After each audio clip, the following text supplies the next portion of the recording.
actually got my first mountain bike in 1983. This place, I didn't discover this until early 90s.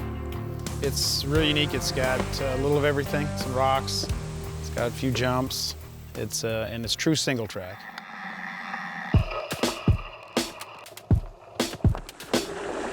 It's an 18-inch wide ribbon of trail, no wider. Out here, you gotta be focused on riding when it's that narrow. That's part of the fun of riding. It clears your mind. You're focused on what you're doing, or you crash, yeah. Or you get to see the trees. Paul Sonksen likes to test his limits on the dirt.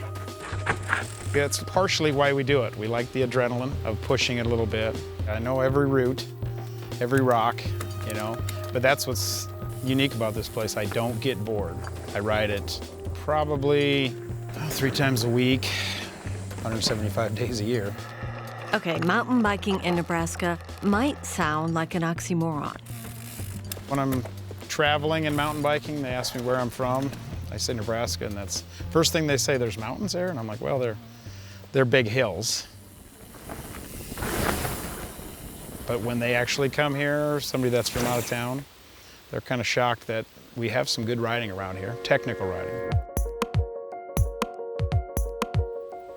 This is a lot tighter single track than, say, Colorado or Utah, where that's almost 3 feet wide. So it kind of keeps them on their toes.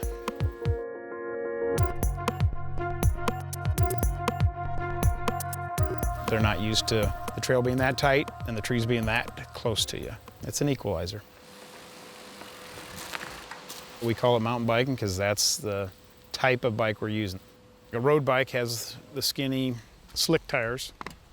Here you need some knobbies to actually grip the dirt. At Platte River State Park, even advanced riders struggle with the rock garden. Oh!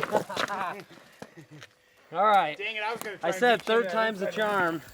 Well, it's funny we're sitting here in the rock garden because earlier this year I actually wasn't paying attention close enough and I toppled over that root that's coming out of the tree right there, and I caught myself before I tumbled down that little ravine over there. Every single time I'm out here it's really the peace of mind that I get from being out in nature. I really enjoy pushing my limits, and this is one of the most technical and steep trails that we have. Woo! It's tight. I bet 80% of the racers will walk this. Makes a difference between a real good rider and a beginner, because they freak out. You can just see it when they come riding up. And they're just like, oh boy, here we go. I'm getting off the bike. So we always say wear comfortable shoes.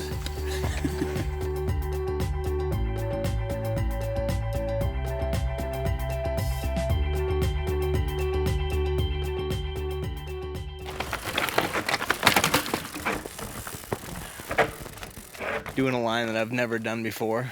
You know, coming slow speed down here trying to figure it out, and you turn your tire the wrong way and you end up, you know, falling over.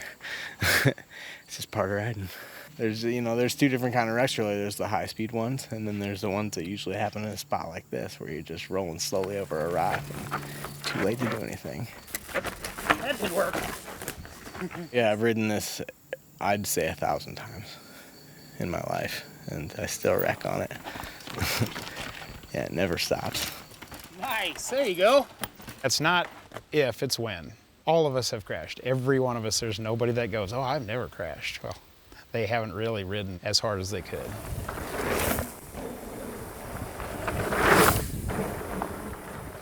It is as dangerous as you make it. It's just all riding within your skill level is the most important thing. And the trails change with the seasons. This time of the year with the acorns down, it's dangerous for a while. It's like riding on marbles.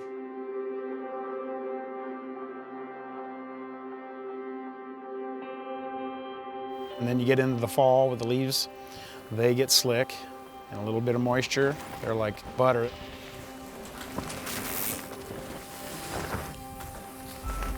As you're coming around the corner and there's a pile of acorns or a pile of leaves, and not much you can do but hang on or bail off your bike.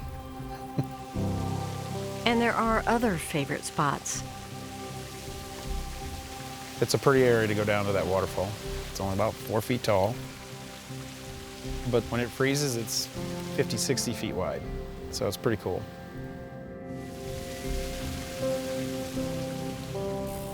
The gully, and that has what's called the tooth gap. It's a rock formation that looks like a broken tooth that we like to jump off of.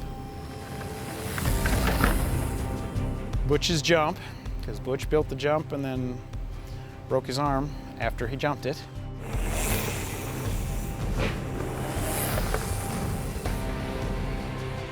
Probably my favorite one right now is the trail I built a couple years ago. We call it Sykes Slingshot. One section is almost like you shot out of a cannon down a ravine. These riders want to grow the sport, and they welcome anyone to these trails. It's a small community of mountain bikers in Nebraska. And some people don't even know these trails exist out here.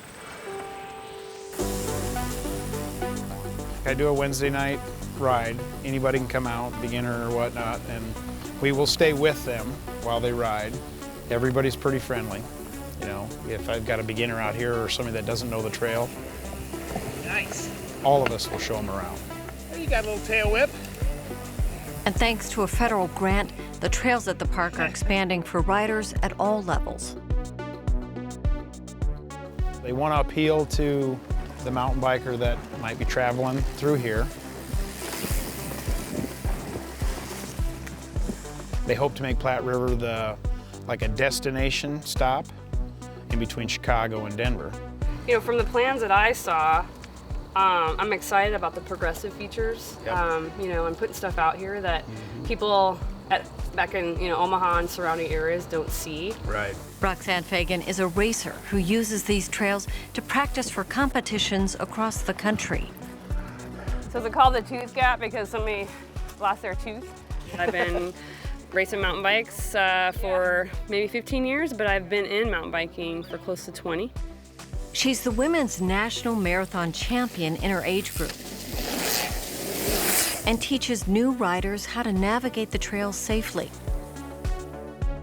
She'd like to see more women try the sport. I was absolutely intimidated, and it was scary, and I almost didn't continue with the sport. I kind of sucked at it, and I wasn't, very competitive. Finally got a bike that fit my riding style, and it turned everything around. We always tell people, walk what you can't ride, just, live to ride another day. It'd be great if we'd see more women. There's not that many.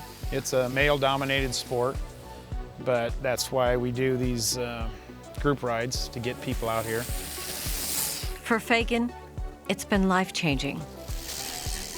One of the reasons why I really like this sport, because it has a tendency to, I guess, bring out the badass in somebody. Like maybe they didn't know that they had in them in the first place. Bikes in general, I call them my magic carpets, because that's what they do. They take you places.